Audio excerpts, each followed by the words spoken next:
All right, good evening. I'd like to call the session to order. If we could all rise for the pledge. I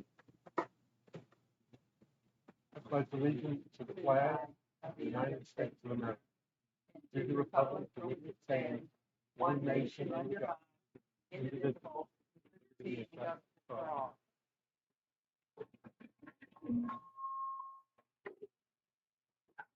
Roll call, please. Mrs. Fryrick? Here. Mr. G? Here.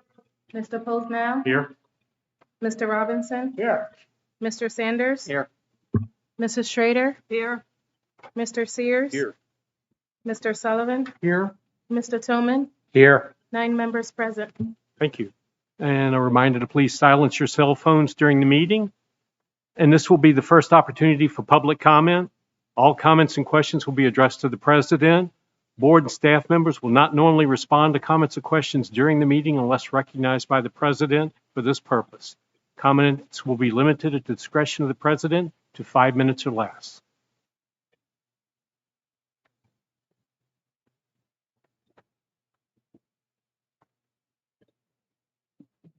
Ashley Turner, West Ranksbury Avenue. I just wanted to put it out there after I was looking over what's going to be discussed and voted on tonight. I wasn't able to get to the Personnel Committee meeting, and because they're not streamed, it's kind of hard to tell from looking at the agenda and the minutes and the presentations. But when we're talking about eliminating teacher positions, I was hoping we could have more discussion tonight about what that means when it comes to the full-time equivalency of 4 elementary teachers. It worries me a bit because in Indian Rock right now, we're over the limit that the board has set. So I want to know what that means moving forward, not just for Indian Rock, but for all of our schools.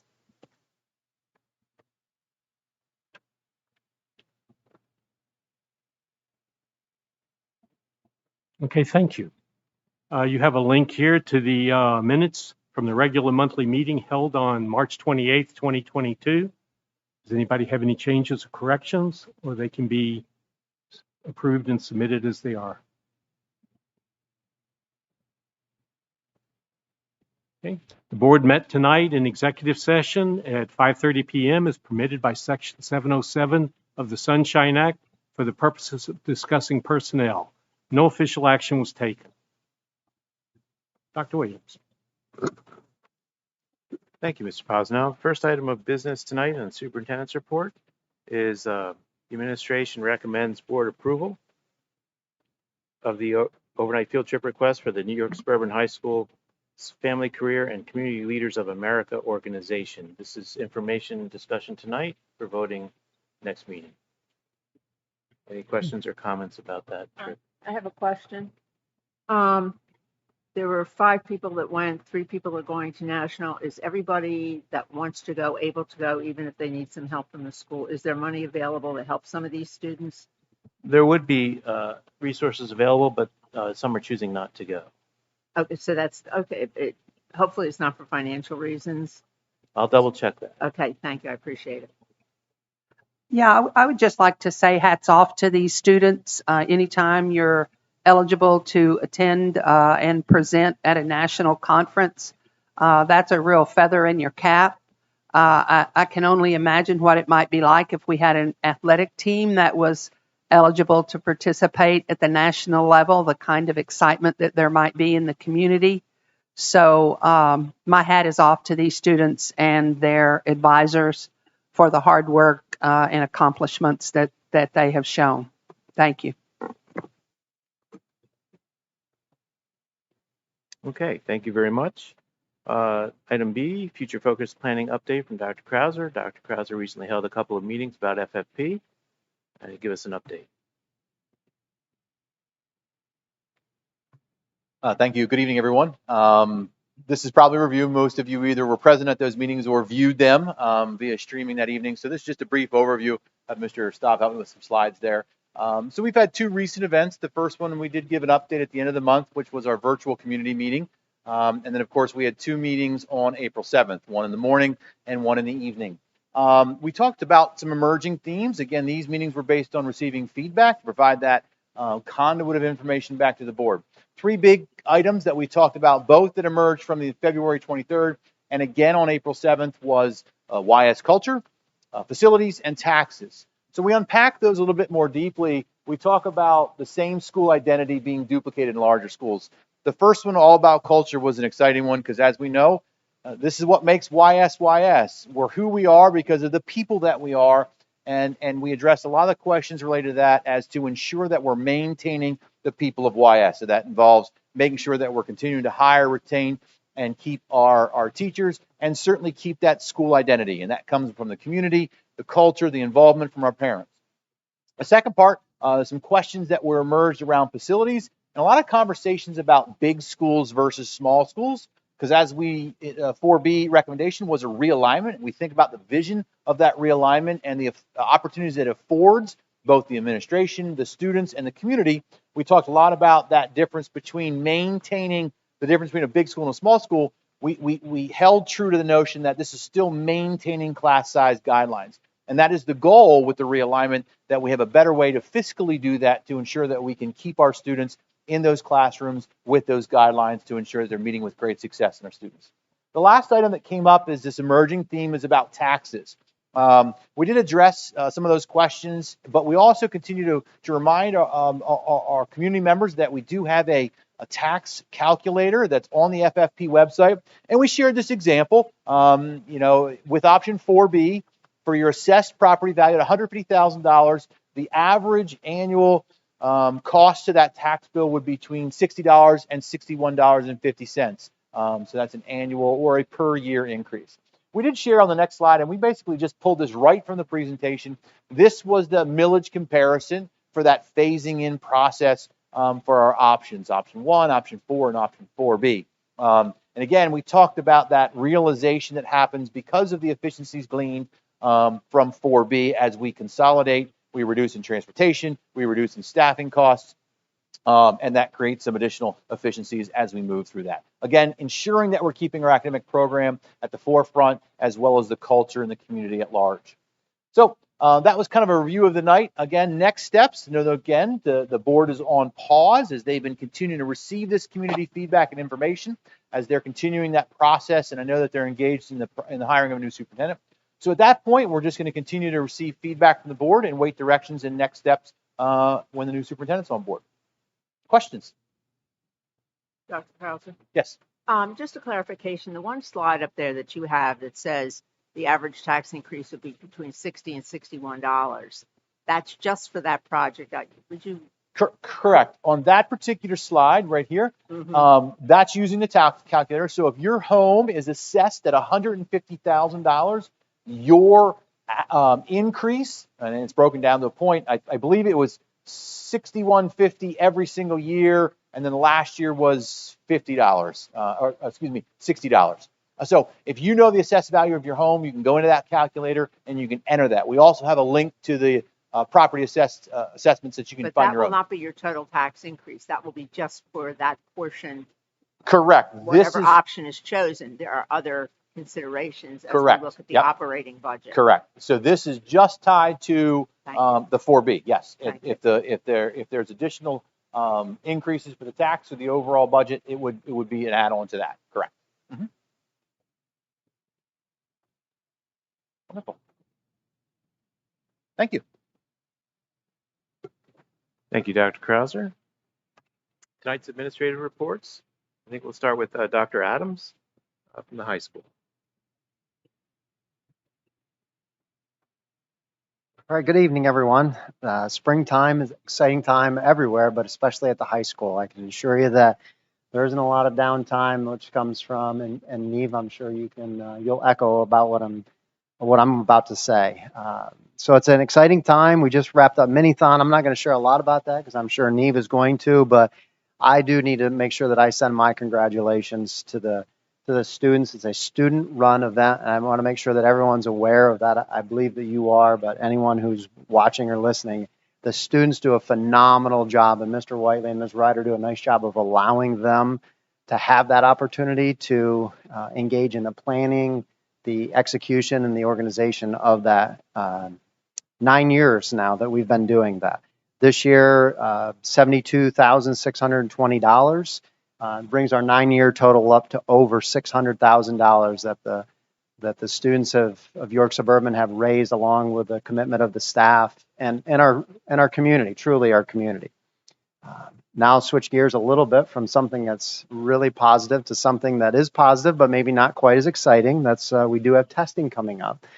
So we have the PSATs for our 9th and 10th graders on Wednesday, and we have about a half of our junior class decided to do the in-school SAT. So we'll be testing them, and then we'll have AP exams starting at the beginning of May. Keystones are towards the end of May, and then course final. So we have a lot of the May becomes a really busy month for testing at the high school. But we have a really neat project coming, or a full day plan for the juniors this Thursday, the Junior Achievement, the Real Life. Are you hitting that one too, Neve? Okay, so I'll save that one for Neve. But that's a really neat activity that our juniors are going to get to participate in. As you start to wander through the building up by the guidance office, the seniors are starting to put their labels on the senior commitment board. So that'll start to fill up of either where they're going to attend college, or if they're entering the workforce, they put their label up there. They get to put their label on if they decide to enter the military, the branch of military they're going to enter. So we'll start to see that board fill up quickly now that they're getting their commitments and they're starting to make their decisions back. I'm going to put a plug in for Trojan Theater next Thursday, Friday, Saturday. Trojan Theater is presenting Neil Simon's Rumors. 7:30 shows Thursday, Friday, Saturday. It's a really talented cast this year. It always is, and we've graduated some over the years. So it's some new students coming through, stepping up and filling some voids that we've had in there. A lot of talent coming through that auditorium over the past few years, and this year isn't any different. I got this from the director, Mrs. Mitchell and Mrs. Kendrick. Rumors is a door-slamming farce set in a large home located just outside of New York in the year 1988, and it's a hilarious comedy, and we're all looking forward to the performances and hope that you join us. We have some award nights coming up, and then, of course, graduation commencement will be on May 24th. And I'm just going to end with something that you will all be proud of. I have the opportunity to attend a lot of events here at the high school as well as other places, and I wanted to take this opportunity to really thank our students. Our students do a phenomenal job in the stands supporting their teammates and their friends and our teams, and I have the opportunity to go other places, and it's just not quite like that. And I'm not trying to say that to put anybody else down. I'm saying that because a big shout out goes to our students supporting other students, whether it's in the gym, whether it's when I came to the musical this year and saw the students that were supporting their friends on stage. We're at a pretty special place when we can have that. So again, shout out to our students. And that concludes my report. Any questions? I have I guess it's really more of a comment, just sort of put a bug in your ear. I had a mom reach out to me regarding the new graduation requirements that are coming up, I guess, for current juniors, the college class or the volunteer hours. And she said that not many people are aware.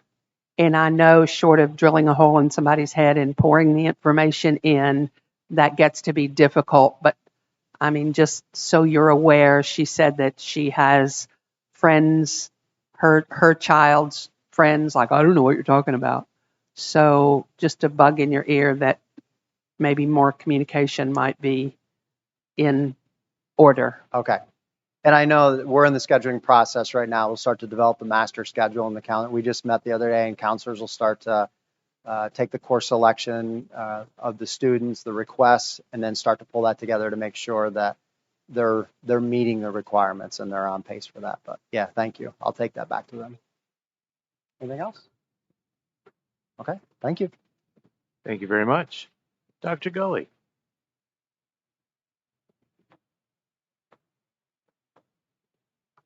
Good evening, everyone. I think I'm going to have a common theme, as Dr. Adams shared, and just the pride that we have for our students. This evening, I just plan to review a couple points of students, faculty, staff, and then some building happenings. And first of all, it's hard to believe that at this point we are a third of the way through our fourth marking period officially today. And I want to let you know that our students are working very hard in the classroom. Very proud of them, as we have a great culture, the climate in the building. It's just things are going very well. Now that can quickly change with warm weather and spring fever quickly coming in the coming weeks here. But our students have been working very hard, and teachers making sure our pacing guides, things are getting in this last quarter of the school year. As Dr. Adams shared, we also have our PSSA that's going to be coming up in 2 weeks, and you can see the dates that we have for our ELA, our math, and our science. So we have 3 days of ELA, 2 of math, and 2 of science in 4th grade. For number 2, I just wanted to touch upon our professional learning. Dr. Krauser, Dr. Ketterman put together 2 great days of professional development that we had on March 16th and 17th. The learning that took place for our faculty was customized, it was differentiated, and basically a menu of different options of sessions over the course of the 2 days. We had topics such as science of reading, using data to differentiate our instruction, ELLs engaging students in the classroom. We had Stock and Leader join us, and also some of our curriculum mapping and development. And the feedback we got from our faculty and staff is that probably some of the best PD that we've had. And it also solidified too and kind of affirmed that we have a lot of great faculty right here in this district that we constantly talk about, and we're able to tap into their special talents that all of our staff members got to benefit from. So kudos not only to our students, but also our amazing staff as well. As far as building happenings, I did want to share with you that we had our first in-person variety show, which at the elementary level was a big deal for us. That was April 1st. We had 29 acts. If you go to the next slide, you'll see a few pictures from our students. And I have to share that we had probably over 350 people that were in the audience for this in-person show. And kudos really goes to Mr. Shorb. He no longer has students at the elementary level, but each year comes back, he and his family. We have countless parents who help out to make this such a great event. If you haven't been to one before, we do have DVDs that are coming out for all of our students. You're welcome to borrow one or have one if you would like. But that was a great event. Also, back on April 5th, we had One Book, One School, both Valley View and Indian Rock. We did have one book called Phineas L. McGuire Erupts, and that culminated with an evening at Indian Rock where we hosted our primary friends to join us. So we had Valley View and Indian Rock families. Over 130 families showed up, well over 300 participants for that evening. What was neat about it as well, too, is we had York College partake, and we had a couple professors and students from York College do some science experiments that were set up stations in our gym and also throughout the building. So just a great night, great activity to get together and have our K-5 division at Valley View and Indian Rock together. If you go 2 slides ahead, you can see some other pictures as well. And in our small building, I'll just say it was packed, but a great evening. Also, letter C, 3C, we also have our Race for Education. This is our one fundraiser that we have for the year, and we're doing very, very well with that. It's kind of my pitch that if any of you would like to make a contribution to our PTO, we would greatly appreciate it. There is a pretty cool video there that Mrs. Rowan, one of our parents, put together. She put a lot of time into it. That's a great way to just have some fun and really to kick things off. So this is that time of the year where we're trying to raise money for our PTO for our student activities. The final items that we have, just Envirothon. Again, my point is to point out how much in-person after-school extracurriculars that we've been doing in addition to the academics during the school day. But we do have our 5th grade going to John Rudy Park on May 4th. And also our 3rd and 4th graders will be going on May 10th.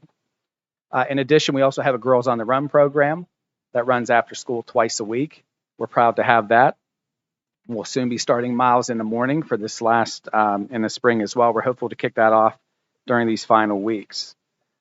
I also want to mention too our We Rock, our SWPBS, our Book It celebrations. Our students work very hard, but at the same time, we want to make sure we compliment them for all the good choices they're making as well. And we've had 99% of our students participate in our celebrations, meaning that our referrals have really been minimal this year. And again, that's kudos to our students, our families, our community, but of course our teachers as well. So just really proud of our kids, and they're having a great year, in my opinion, with that. So that's just a view of our students, some PD, and also some building happenings. Any questions or comments? Thank you. Thank you, Dr. Gully. And that concludes the superintendent's report. Thank you, Ms. Chichuli. Good evening. Under the first letter number A are 3 items very similar. They are in regards to educational service agreements for 3 different locations. And these are contracts that we have approved in the past. And so we just continue to bring those before the board. Any questions on the first 3 items? Okay, so I'm going to make my way up to the podium so that I can present the proposed final budget.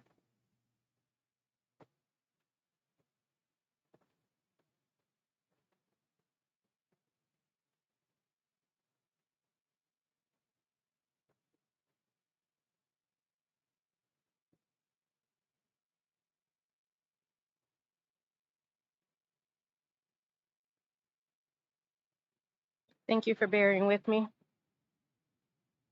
Nick is passing along the hard copies of the presentation so you can follow along.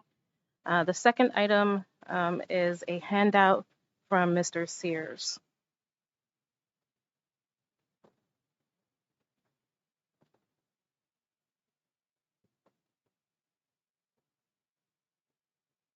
So tonight's presentation is just going to be an update from the Property and Finance. As I mentioned during that time, we are working towards a proposed final. We hope to have that proposed final adopted later this month with a final budget in May. And so tonight's agenda will review the timeline, some items that we have accomplished over the last couple of months. We will review the Act 1 Index PDE timelines as well. We'll go over our year-to-date budget, so how we're performing today, or rather as of March 31st.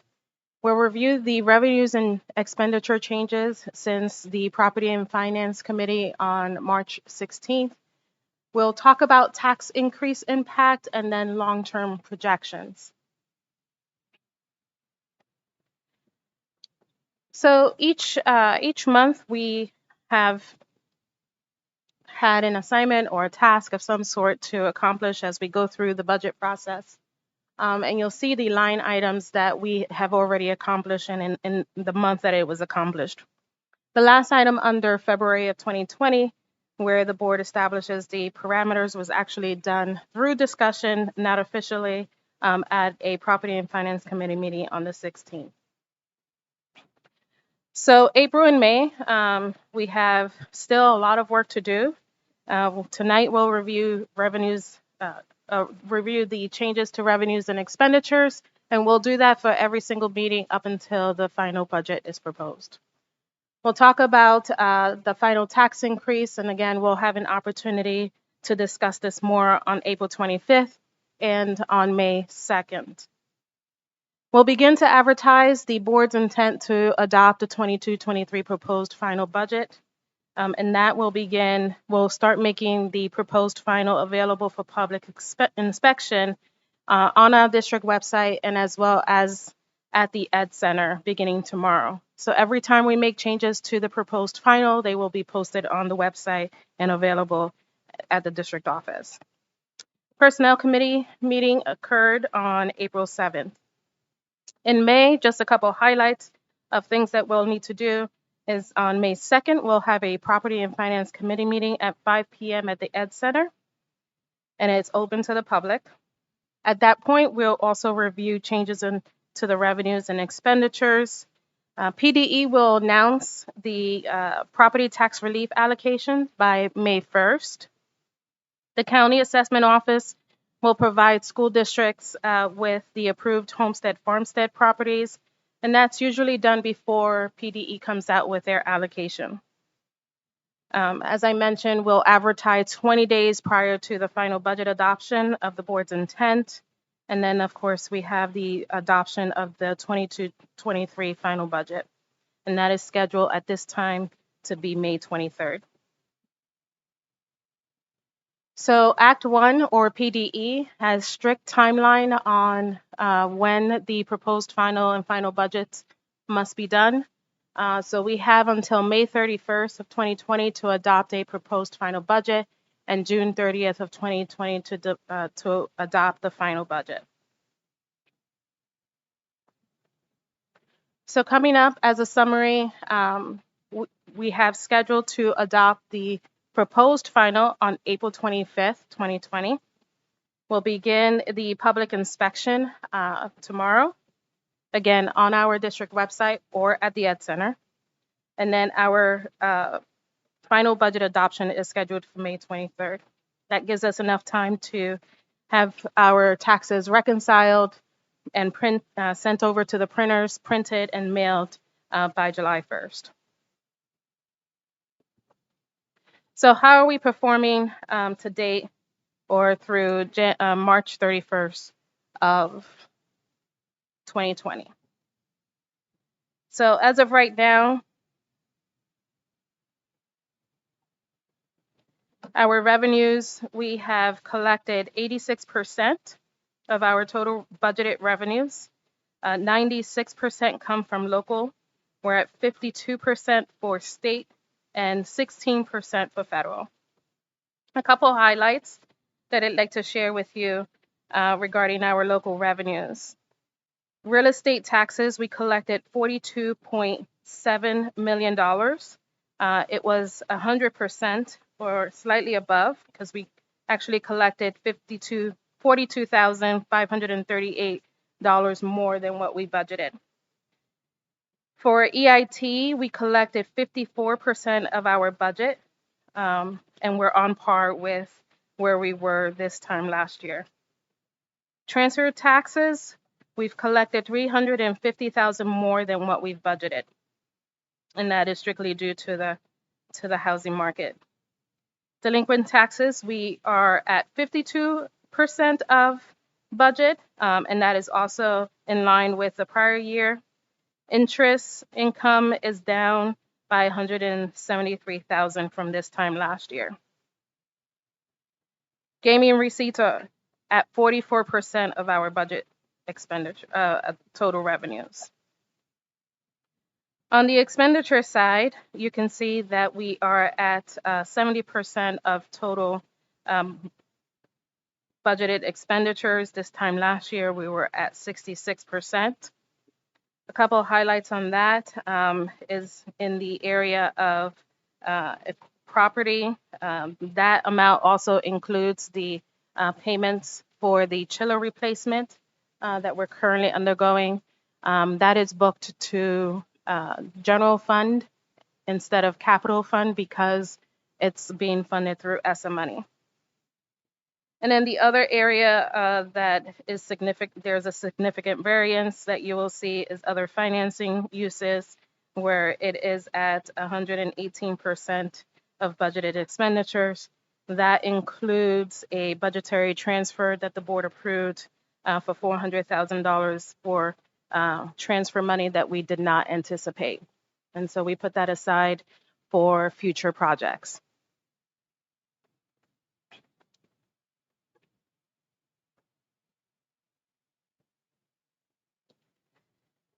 So to provide a summary, and Mr. Sears provided this summary at the last board meeting of the Property and Finance Committee meeting. At that time, we did not have a quorum, but we had a good representation from the board. We had a long discussion on budget. Because we didn't have a quorum, there was nothing voted on, but we were given some guidance for the administration to move forward as we developed the proposed final. And so at that time, we presented a budget with a $4.3 million deficit. It was down from the January presentation of 5.5. And it was discussed that we would essentially split the deficit into thirds and cover it from three components. And that would be a tax increase, use of fund balance, and then cuts. So we had already increased taxes by 1.41 mils, which equated to 1.36%. And because of that, we only had a remaining of $765,000 to raise taxes in order to meet the 1.5 million number that we received as guidance. We also planned for a use of fund balance of 1.5, and the remainder had to be in cuts. And so today we're presenting you with with revenues at 65 million and expenditures at about 67 million, with a deficit of $1.8 million. So to provide some details on what all of that means, the $664,000 came from the additional availability to increase the taxes. There was a reduction in facilities and custodial services. When looking at the trends and where we were with actuals, this year's projections did not align. And so we aligned them to mirror the trends and apply an inflation factor to those areas. That allowed us to decrease those two areas. We reduced the services. For the nursing services we have through Sunbelt.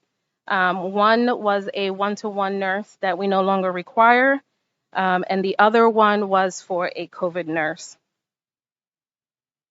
The other reduction in budgets for $472,000 was done to central office budgets only.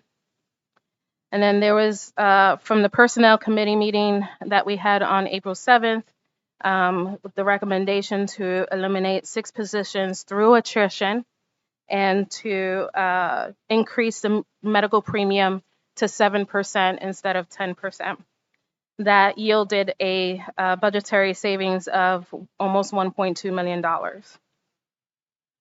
On the revenue side, we needed to adjust the pension and Social Security subsidies or reimbursements because when you make changes to salary and benefits, you also have to make the changes to the corresponding revenues to reflect the changes on the expense. And then we were notified on March 31st of funding adjustments for the title programs, and so we realized a small deduction in that area. Now this is based off of 21-22. We have not received any allocations for 22-23.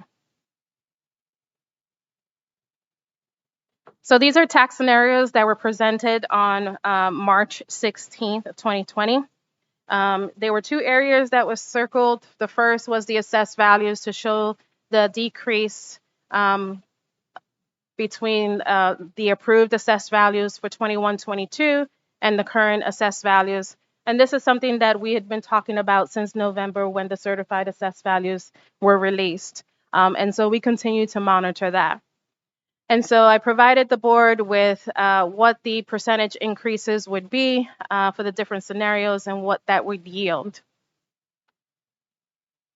Recently, we received an update on the assessed values, and we did realize a small increase of $693,000 in assessed values. And so we realized additional revenues in that it increases if you go back, the assessed values 1.848 to 1.849 difference. You'll notice that the 3.83% tax increase yields $1.5 million. Initially, prior to receiving this update, the tax increase would have been 1.499 million.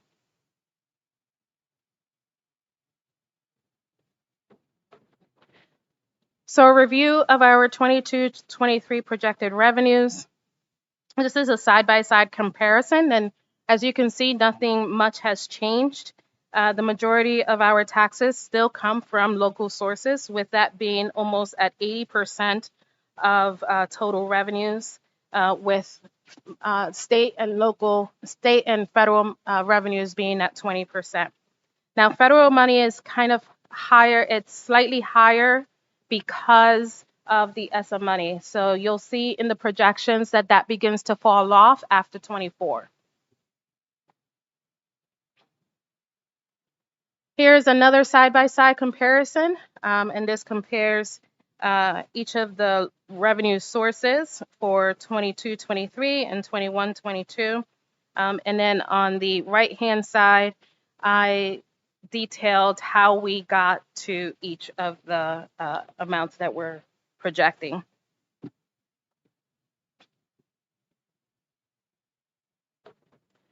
'22-23 expenditures. On the left side of the screen, you'll see a comparison. Again, 22-23 is in the blue, and yellow is 21-22. And you'll see the increases in each of the objects. And then the graph or the chart on the right-hand side just shows you a breakdown of our expenditures. And you can see the largest pieces of the pie is salary and benefits, making up 68%.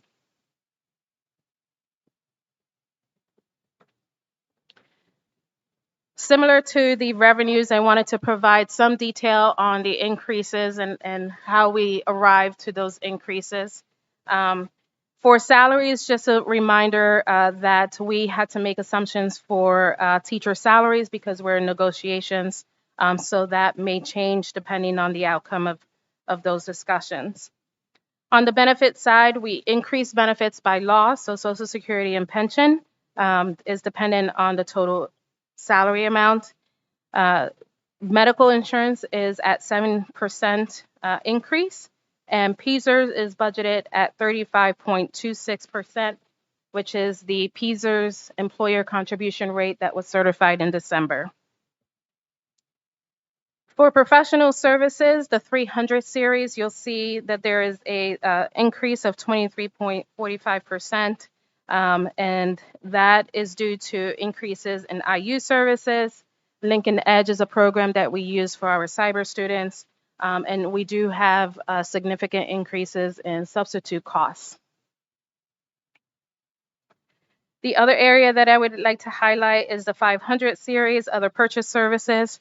This area has a slight increase of 1.5. This area, this is where we budget transportation, commercial insurance, and cyber charter tuition. 600 series is budgeted at a 13.38% increase. This is where we have budgeted our ESSER money and our MTSS implementation program. And so that's why you see those increases there. In equipment, there's a 79.92% increase. As explained during the March 16th Property and Finance Committee meeting, this seems high because we're out of sync in our technology purchases. Because of budgetary constraints, we moved some money in 2021 that was budgeted for 21 and 22. So you'll see it increase there, but you'll see that normalize as the years go by, if no changes are made. And then the last one is the 900 series, where you see a 16.81% increase, and that includes our normal debt service, so our principal and interest, including the 0.41 mils for future debt service, and that comes out to $735,000.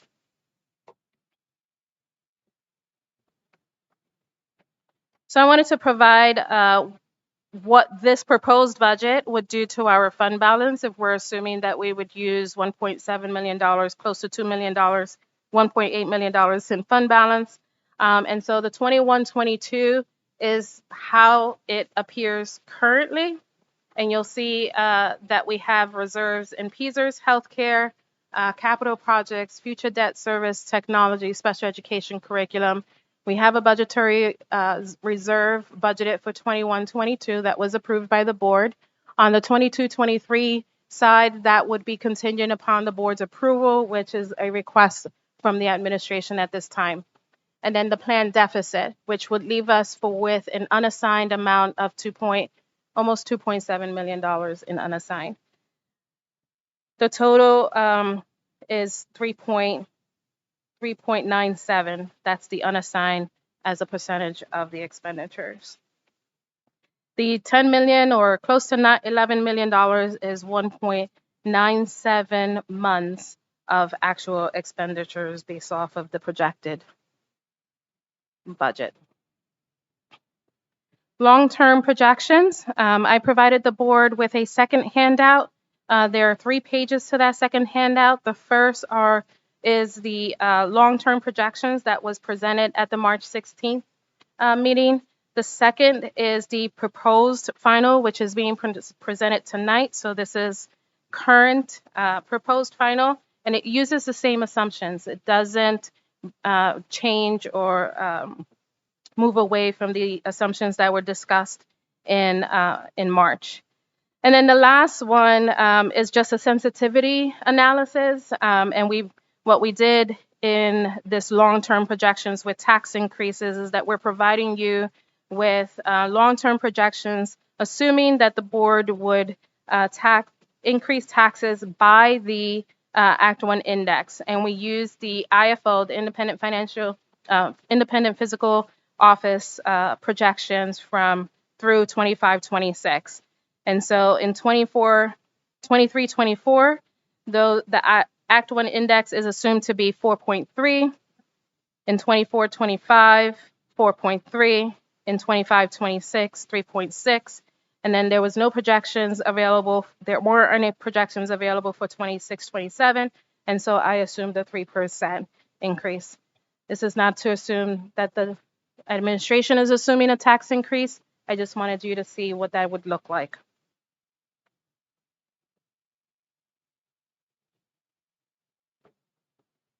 To provide you some information on potentially what the tax impact would be, we took the lowest and highest apartment and residential, both in Spring Garden and Spring Berry, what the current assessed value is, what their current tax bill, what the proposed tax bill would be, and the difference. Some unknowns that remain. We still do not know what we're going to receive from the state. The governor proposed a generous amount for York Suburban. Actually, our proposed amount would yield 63% increase in basic ed. We would also see an increase in special education. Assessed values remain to be a concern. As you know, if our assessed values go down, so does the amount that we would generate as revenue. But on the flip side, if our assessed values were to increase, we would yield additional revenues.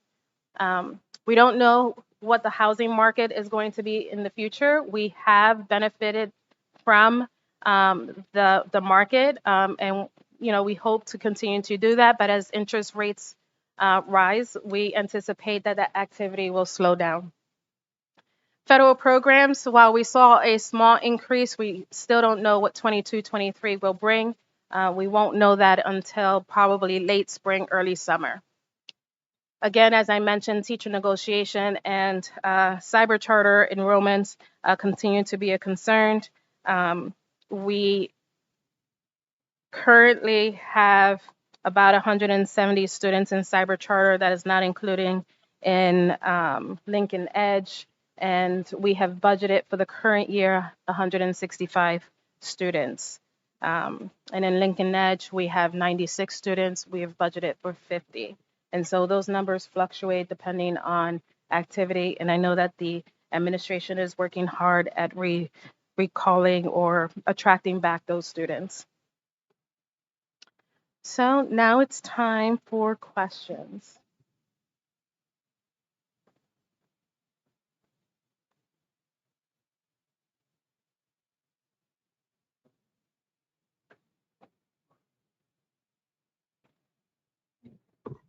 would like to ask a question and at least propose something to think about. In the Property and Finance Committee meeting, the directive or the parting shot when we adjourned the meeting was for administration to take a third of the deficit from each of the three sources that you talked about earlier, Kathy. And coming up short on the operations side meant that, excuse me, more would be taken from fund balance. And so rather than 1.5 million from fund balance, the proposal is roughly 1.8. So what I've handed out here is an impact statement that shows what happens if we give the taxpayers the same consideration that we've given the administration. In other words, if we allow the cuts to stop where they are, which is some 300,000, almost 300,000 short of the directive, then let's treat the taxpayers the same way. This is not a proposal, it's just an illustration of what that would mean. That would increase the amount taken from fund balance by exactly the same amount that was used to reduce the reduction goal. So that would raise the use of reserves from 1.8 million to 2.1 million. And that would reduce the tax increase to 3.05%. So I'm just suggesting that with the impact that what we're trying to do is to equalize the pain on both sides. It's more of an equity thing. If we're going to give the administration a $300,000 pass, then let's give the taxpayers a $300,000 pass. That's that impact. The second part of the chart is broken up into 6-month ranges because of the way county taxes and school taxes are staggered. Counties on a calendar year basis, we're obviously on the July to June fiscal basis. So beginning at the top row, it just shows what the tax rates were at the county level and the school district level. I'm not taking into account township taxes because they are different in the two townships. And these are the two largest portions of tax. So looking at millages, from the county and the school district, July 19 through December of 19, the total millage is 29.2133. That sets the baseline. If we come down two more lines and take a look at fiscal 21, which is July 20 through June 21, we see that the combined increases to the taxpayer, because we're talking about the same people paying the taxes, is not the 1% from the school district. It's a combined 1.14, and then it actually would come out as a combined 0.8% increase just because of the way the millages compare with one another. Bringing it down to reality now, if we impose the increase of 3.8% that's being discussed in July of 22, in that 6-month period from July 22 to December 22, we will impose, using our increase with what the county just did, a 6.4% increase on our taxpayers. I just don't think we can do that. I have a very hard time in these inflationary times adding to the pain of taxpayers, because we're not alone in this. Our county slammed us with a 16.9% increase. As far as I know, there was very little public discussion or very little public disclosure as to what the rationale was. Thankfully, there's no Act 1, to their shame, I think, there's no Act 1 to keep their tax increases in check. We have to live with that. And as you and I discussed earlier today, I feel like we're being pulled from both ends. I feel like as a school board trying to balance the budgets and take into account both the academic needs and the fiscal constraints that we have to live with. We've got a noose around our neck and another one around our ankles, and we're getting pulled on both ends. We have a choice here, and we can take another few $100,000 from fund balance to tell our taxpayers that we are not going to compound the agony and the misery that started at the beginning of the year when our county commissioners decided that they needed to give us almost a 17% tax increase. So I'm hoping that we as a body can do something to mitigate this increase. What I'm observing every time we look at these projections is that the way we deliver education is not affordable. That's not to say that it's a bad education or a good education, just that the finances don't fit. If they did, we wouldn't see in the projections year after year after year of red ink. There's something upside down about the way we structure our educational model. We don't have the money to pay for it, and yet we feel that we're justified in raising taxes to the maximum, and even that doesn't cure it. So it just reinforces to me that we're doing something fundamentally wrong in the way we deliver our educational model. We're just not seeing the kinds of savings and the efficiencies, and we don't have individually as a school board or collectively across the state the momentum that's necessary to change the funding system. We understand that. We can debate that until the sun rises in the west, which is not likely. So I'm hoping that we can find ways to restructure between now and the time that we have to finalize this budget some of the things that we've taken into account, some of the assumptions we've made about how we structure education so that we can pull this thing down to a more reasonable tax increase.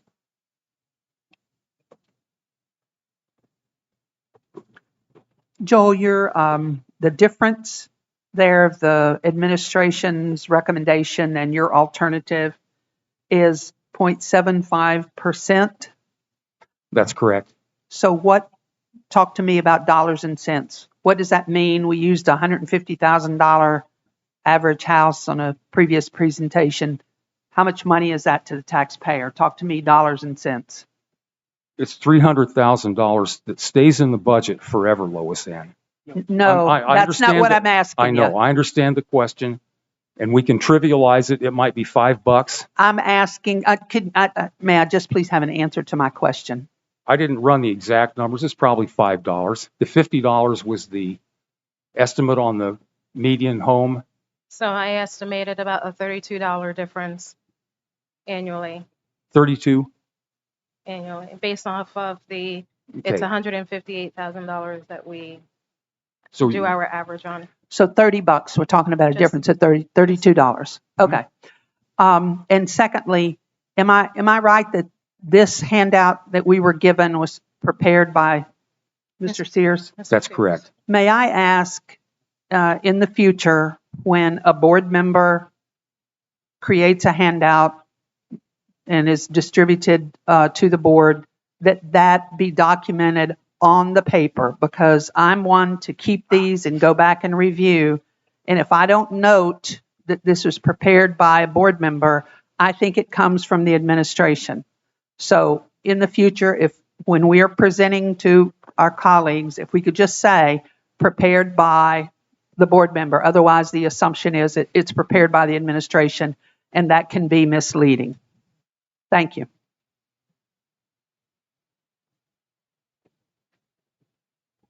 So one observation is find that $300,000. The agreement was the administration come up with a certain amount and then we do other things. And I guess the other observation is, and this is to Mr. Sears' point about the growth in expenses and being unaffordable. If 70% of our costs are salary and benefits, as we move down the road, we've got to find a way of reducing that. So either, again, we find this magic pool of money, or we do it with less people. I would just comment that if it is the board's directive to go back and find $300,000, it would be to go back to see if we could eliminate another position out of attrition or out of the proposed new positions. Okay, because he is correct. This can't go on. I mean, you know, if you look at the expense line, you know, the salary line's going up faster than the revenue line. So something's got to give. And I would also comment that it used to be a time where education didn't compete with private sector in respect with, you know, on the salary level, we were a little bit lower than private sector because they could yield revenues to cover their expenses. But we also had the upper hand on the benefit side. That is no longer happening. We're experiencing increases in medical premium that we hadn't experienced in the past. And so there are some challenges that we're experiencing in the field of education that we hadn't in the past. And these are mandated costs that unfortunately for York Suburban is supported by taxpayers locally. So I guess it doesn't take a wizard to see that 3 years out, we're going to be doing the same thing with less. It's the only solution we have, unless we find some magic bullet? Well, I, for one, would have a difficult time recommending eliminating more teaching staff when tonight we're presented with the elimination of 6 positions, I believe. Everything you read, all of the research, all of the data shows that it's the classroom teacher that is the most important piece of the educational process. It's not brick and mortar. It's not gas in school buses. It's the classroom teacher. So I, for one, would have a really hard time supporting a budget that eliminates more instructional staff.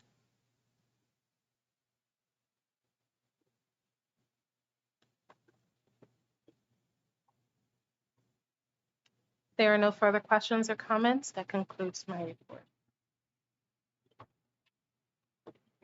And on that upbeat note, Ms. Casey. All right. Good evening, everyone. As Dr. Adams said, we've had a busy couple of days and are going to have a busy week this week. So to start off, on Thursday, we have our junior achievement for our junior class.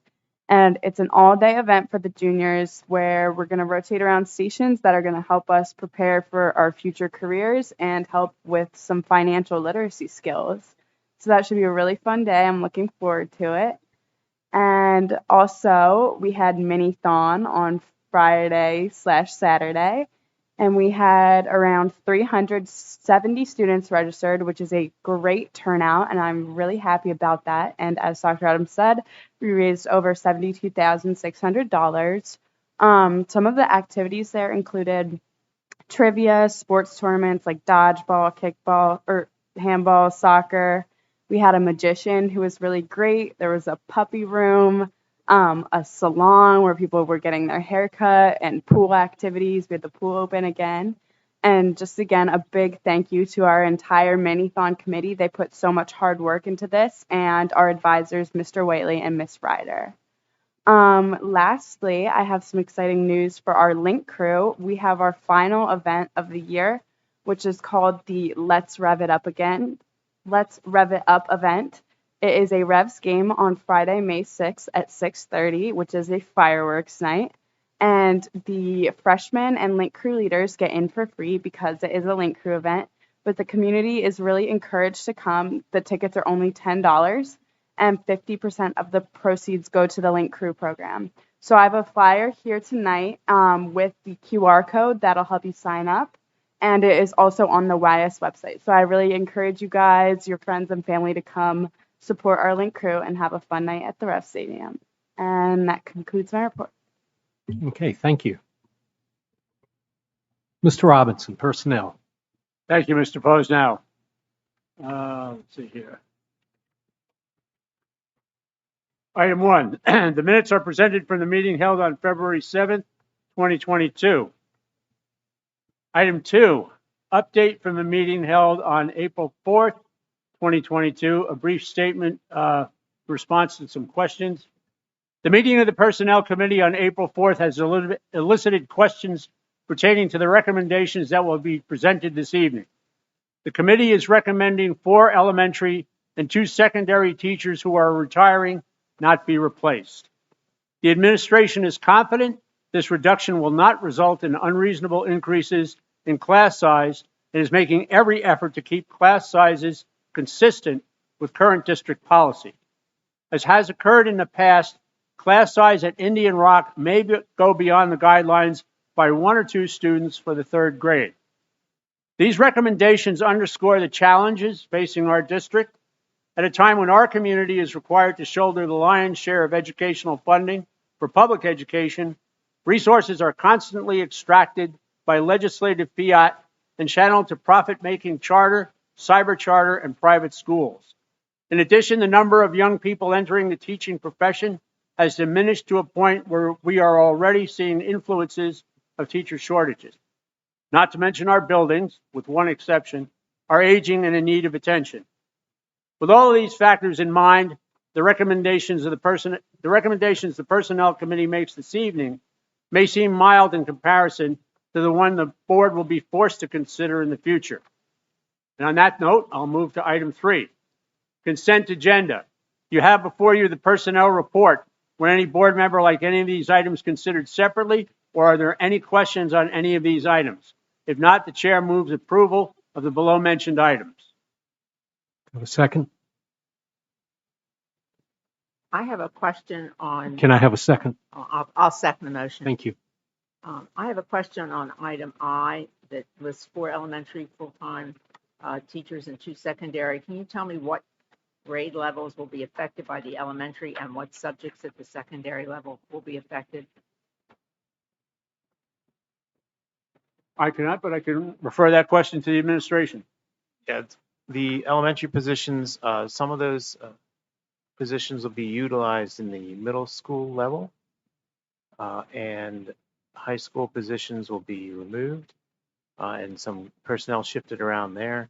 And grade levels affected, as of right now, would be 3rd and 4th grade, as of right now. But if numbers change around, we may have to shift that around. We have to see how the numbers shake out as we get closer to the next school year. Thank you. You're welcome. Yeah, I've already shown my card here when I spoke earlier, but I realize that bills have to be paid. And I know nobody wants this. I've been approached by a number of community members, 3, I think, who expressed concern about it. We had a public comment this evening, and then one that was online.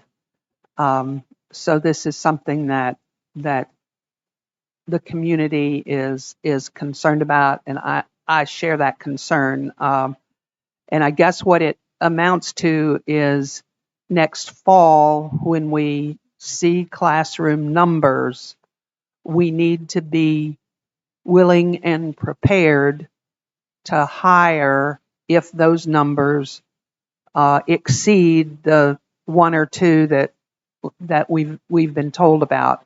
I know in the past that has happened. We've cut or we've not replaced retiring teachers, and then there's a bubble in that grade, and we have to shift staff around, or we end up having to hire a teacher in the late summer, early fall. So I just would like to say to the administration that we need to be cognizant that our community supports the smaller class size, and the guidelines are there for a reason. I mean, I'll support this, obviously, because there's really not much choice, but just to be aware that, I just want the radar screen to show that small class size is important to all of us.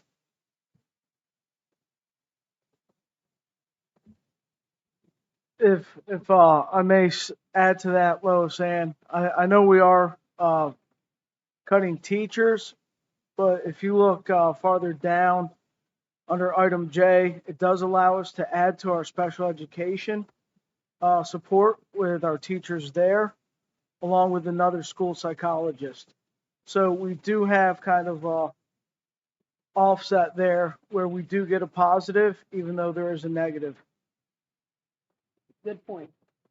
Other questions? But I would just be careful, Mr. G, because some of those positions are being covered by ESSER's funds. So they're going to disappear in the next section. Get down and look. Well, actually, there's two or 3 positions that are being covered. So we have to be very careful, because those funds disappear 2 more school years, and then what do we do? So I don't disagree with you, but it's not directly out-of-pocket expense. But there's no question the school psychologist and the special ed needs are there. I don't disagree with that, Lois Ann, at all. It's just, And that just speaks to the the pickle we're in. So Other? Could we have a roll call vote on this, please? Mr. Sullivan, Yes. Mrs. Fryrick, yes. Mr. Tillman, Yes. Mr. Sears, Yes. Mr. Robinson, Yes. Mr. Sanders, Yes. Mr. Posnell, Yes. Mr. G, Yes. Mrs. Schrader. Yes.